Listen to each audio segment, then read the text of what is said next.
and welcome to Healthy Table Talk with Hannah and Shannon.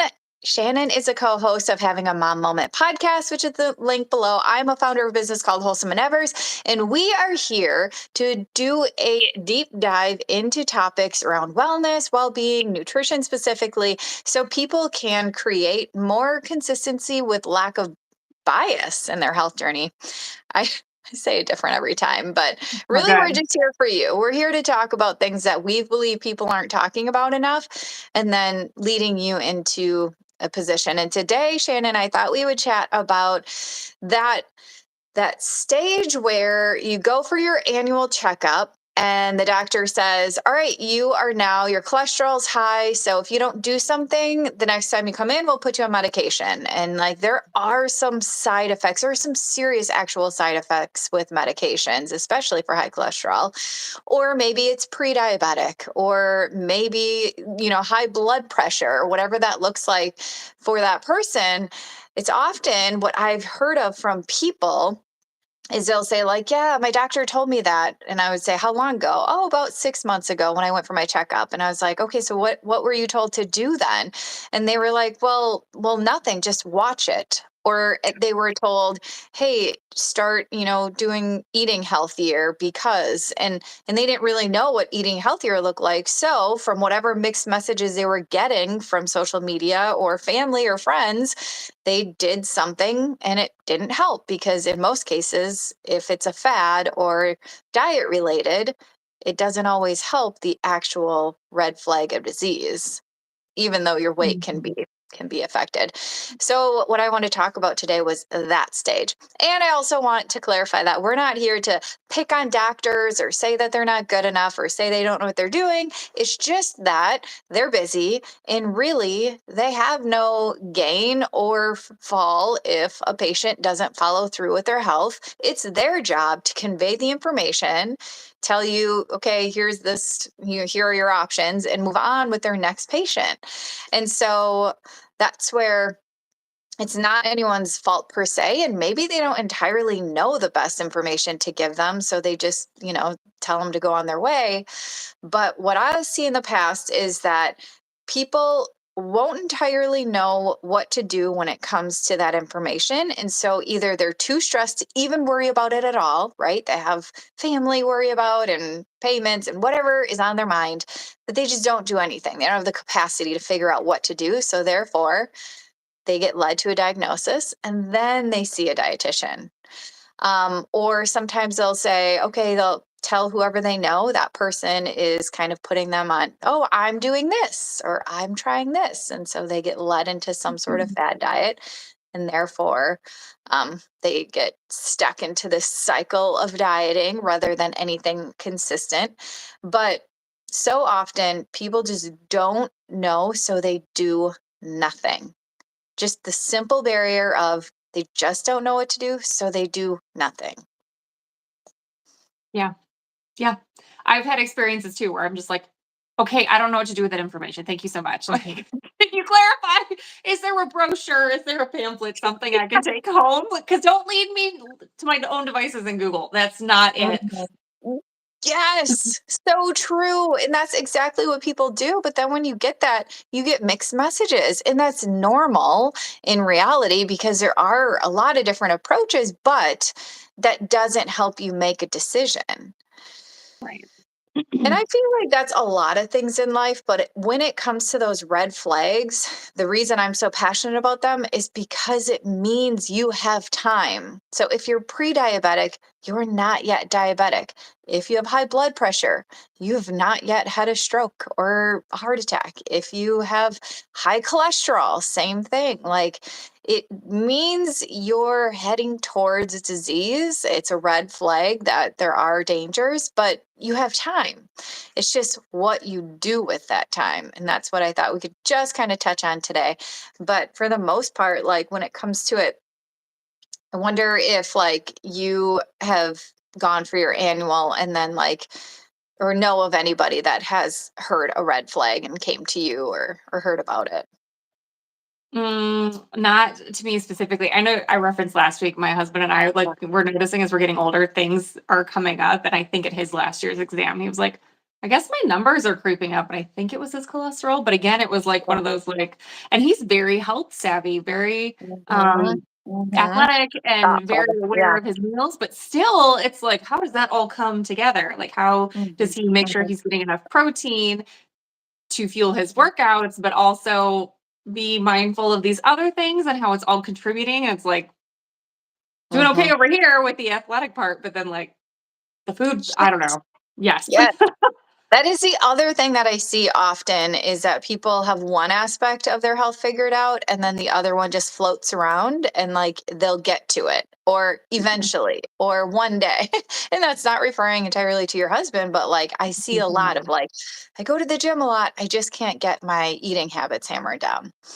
And that is usually the hardest thing. So it makes sense. When like working out is hard physically, it's like easier to just find a plan or do something that you've done in the past. But when it comes to eating, it's like the things I used to do don't work anymore. Yeah. Mhm. Welcome to your late 30s. At least, yeah. Yeah. Well, and that's sort of too, like when people see that I'm a dietitian and they're like, "You're a dietitian, like how are you out here?"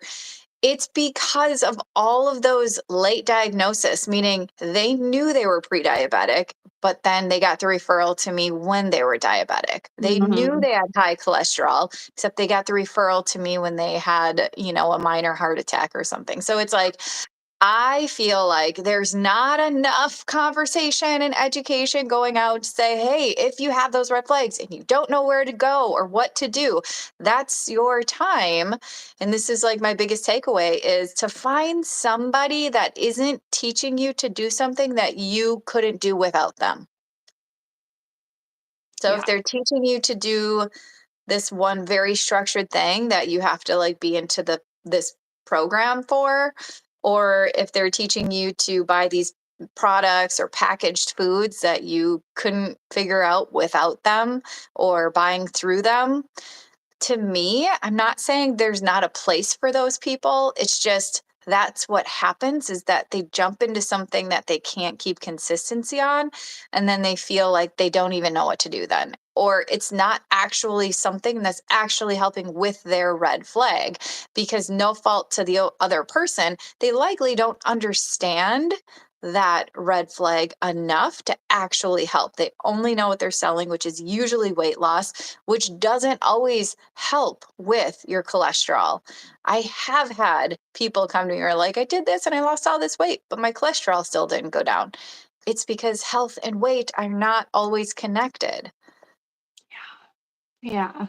I feel like you need to shout that from the rooftops. I know you do, Mhm. but I mean, it's like, it's so huge if you could just separate Well, it those is. two. And even with people with like gym memberships, it's so common that they're like in shape. And so they're physically active and they're running and they're like, I'm healthy. It's like, well, actually, let's talk about it. Because if you're Mhm. healthy to keep your body going physical active to look a certain way, like, is that helping your body fight disease actually? Or Yeah. keeping you strong and lean, which is another form of disease prevention, obviously, obesity and different things. But when it comes to helping your body fight disease, there is a way to understand nutrition outside of tracking something. Mhm. And Yeah. it's not rocket science. I'm not here to say that. But as a dietitian who doesn't have affiliations in anything, it's really passionate that I educate and empower about what is actually going on. So, if you have high cholesterol, what does that look like and what you can do? If you're pre diabetes, understanding what that is and how that's different from diabetes, and then what you can do now to prevent what could happen then. It's like when you understand the depth of that, that's what I care for people. And that we can talk about in separate calls if we want to do like a pre-diabetes call or whatever. But today, just those red flags to me. If you went to your annual and you were told you were pre-diabetic, high cholesterol, high blood pressure, I'm actually like, great. Yes, this means you're not diagnosed yet. You have time. Let's talk. And with all three of those things, I can give you general recommendations, meaning one day we could deep dive into those three separately. But today, my biggest takeaway for you would be to and this is so funny because it's so consistent and thing I've already said probably in other calls is increase fiber, decrease saturated fat, and decrease stress. Hmm. You're like, okay, but why? Of course, like we know to eat more vegetables. We know like vegetables are healthy. And so when people say, I'm trying to eat healthy, they think about incorporating more vegetables, which is great. Do that always. But fiber is what is most powerful when it comes to decreasing your cholesterol, helping you prevent diabetes. Yes, eating carbohydrates with fiber can contribute to prolonging or preventing diabetes diagnosis. And then same with your blood pressure. Yes. So if you can increase fiber, which is from black beans, garbanzo beans, lentils, there's red lentils, brown lentils, there's whole grains, there's my gosh, we can go on. So with whole grains, there's obviously whole wheat, but there's also quinoa and sorghum and farro and just a ton of different options that offer a variety and like textures and antioxidants too, and fibers. Actually, there's different types of fibers, so getting a spectrum of those is actually so important because it helps your digestive tract, which communicates to your immune system. It clings on to extra things, including hormones and things that our body doesn't want, and excretes them, right? We all know that it keeps you regular, but it also is in part of controlling your blood sugars. And it's like that special gem that people say, I know I need fiber, but don't eat it. And so, if there's any takeaway that you can get from hearing me, is understanding the importance of fiber outside of keeping you regular, because keeping you regular means that you have a problem if you're irregular, so you should have fiber. But in reality, everybody should have enough fiber. So, very much does that help you improve your cholesterol, prediabetes, and blood pressure. Can So I then, ask a quick question? yes. What does a daily intake, an appropriate daily intake of fiber look like? Okay, so good. So for women, it's closer to 35 grams a day. For men, it's closer to 40 or even 45 grams a day. And they Okay. are just higher risk of colon cancer. So Mm, that's where they're in their bigger bodies, right? They just eat more naturally. When you eat more, then you require more of something. But when it comes to that, it can look like starting your morning off with a whole grain cereal, whole grain toast, maybe oats. Sometimes quinoa is good in breakfast. Then, lunch, you can incorporate some sort, I mean, there's just options beyond options. But for example, easy implementation could be like a salad with black beans on it, or a black bean burger, or you could do lentil soups or stews. You could do a quinoa salad. Okay, for dinner, that's where if you've ever heard of meatless Mondays, that kind of got taken off with like the whole eco-friendly and save the earth thing.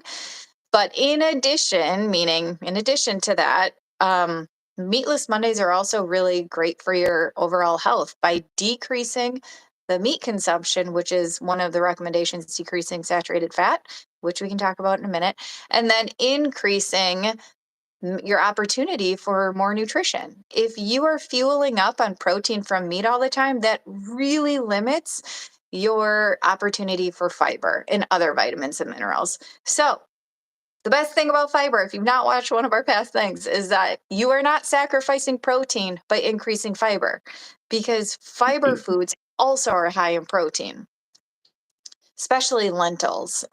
So with lentils, that's where meatless meals could be like a lentil loaf or lentil tacos. I mean, the list goes on. So it's not so much about, everyone will be like, "Wait, are you vegetarian, or are you vegan, or are they'll ask me those questions. And because I'm against the dieting lifestyle, I do not have a label. I am not a specific thing. I live a lifestyle prioritizing plants, prioritizing fibers towards disease prevention, enjoy foods in moderation that I feel are appropriate. But overall, I care that I'm maximizing my opportunity towards eating foods with disease prevention. And then it doesn't matter so much about the other things. It mm, matters so much about the other things when you eat a lot of them, and then you only sometimes make room for fiber or fruits and vegetables. right, right.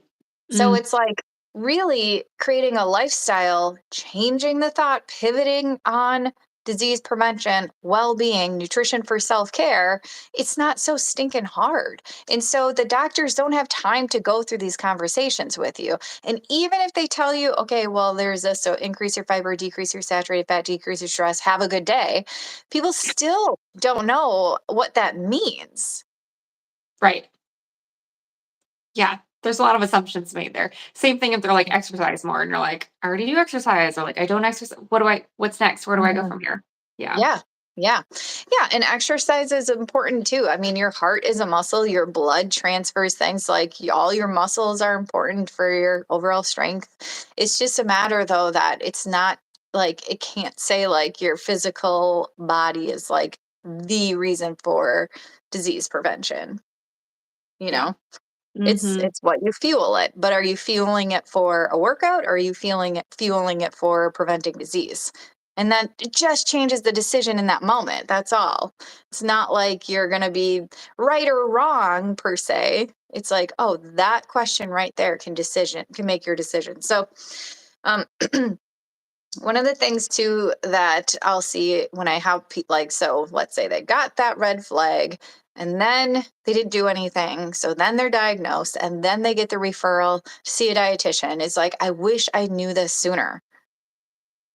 So when you're looking for, a health coach or somebody and you're looking, it's like asking them exactly what they're going to learn because it might help you identify like if what you're going to learn is appropriate with what you're doing.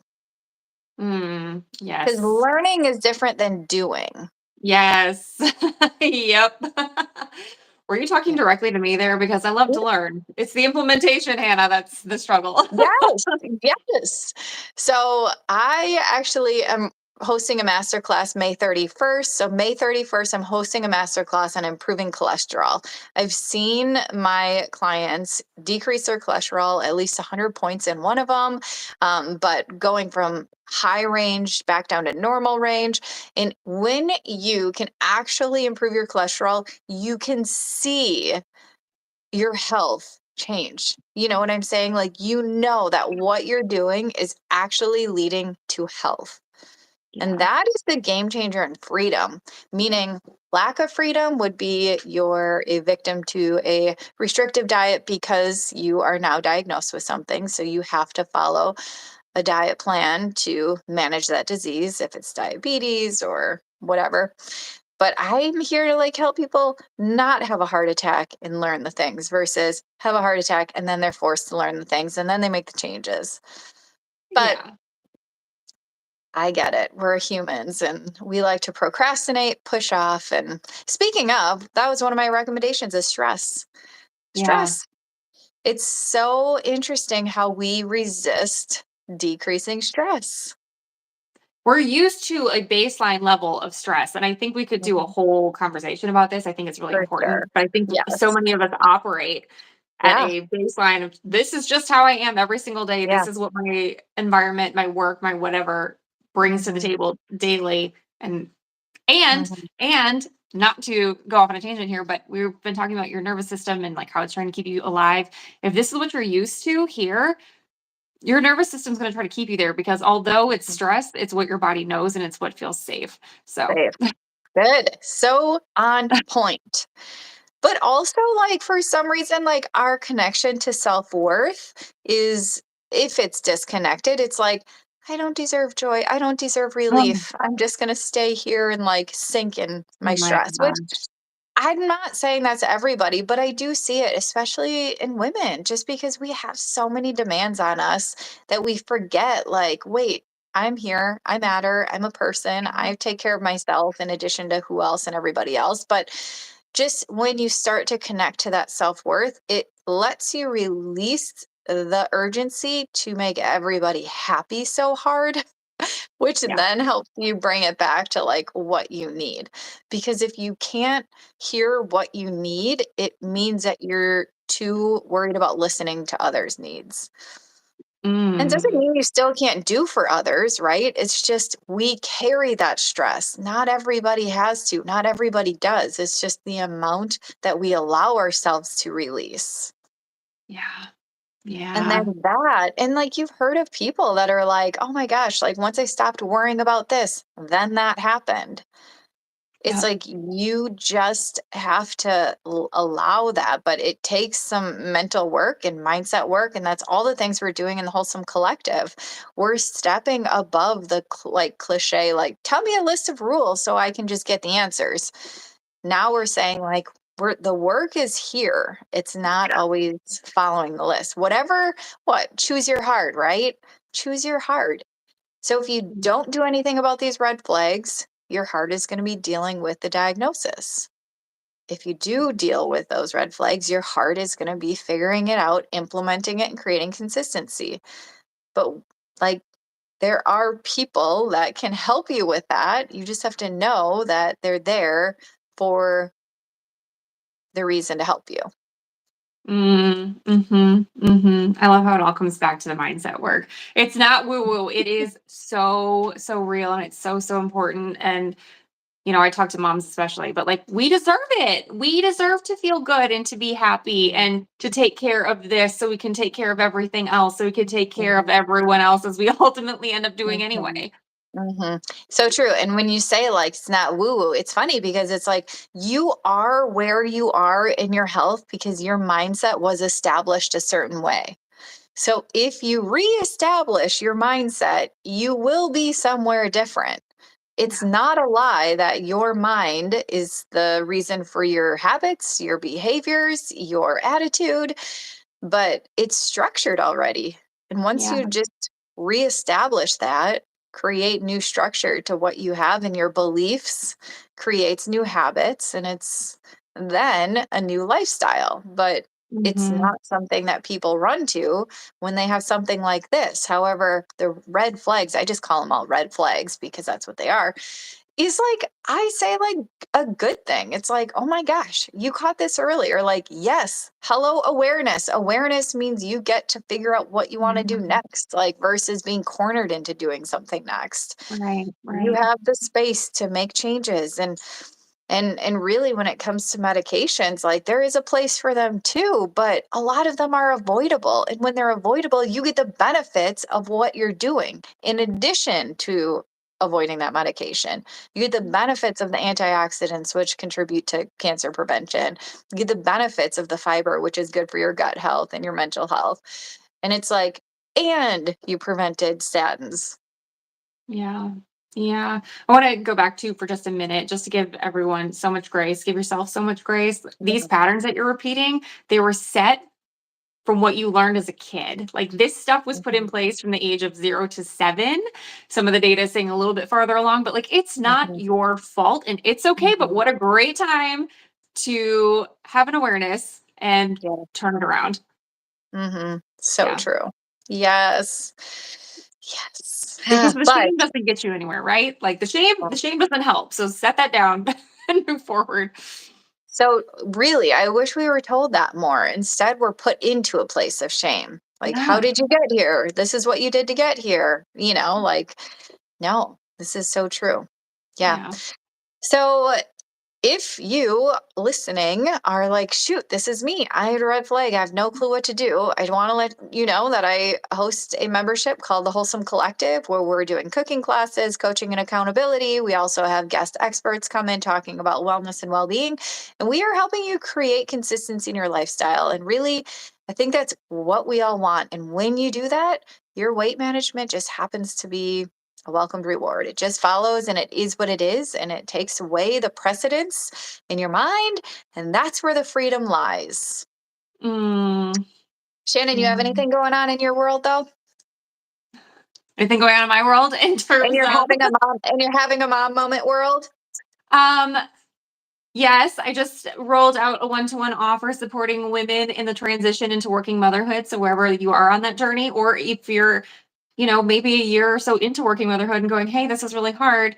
Um, I'm here to help you. I'm here to help you. And I Mhm, just had a conversation the other day where this woman was so in her stuff looked like she had it all together, but she's so in her stuff that she could not see any other possible outcome because she was just so in it, and it's Mhm. sometimes it just takes an outside source to be like, hey, did you know you could do this?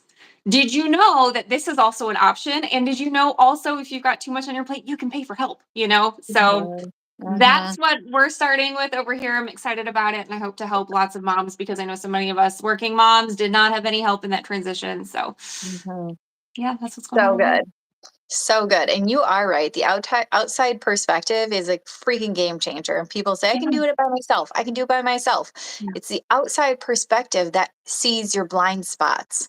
And Yes. you and I both have had outside perspectives come in and help us shift our own mindset to have professional growth or personal growth. And that's huge. And so we see the value in those outside perspectives for sure.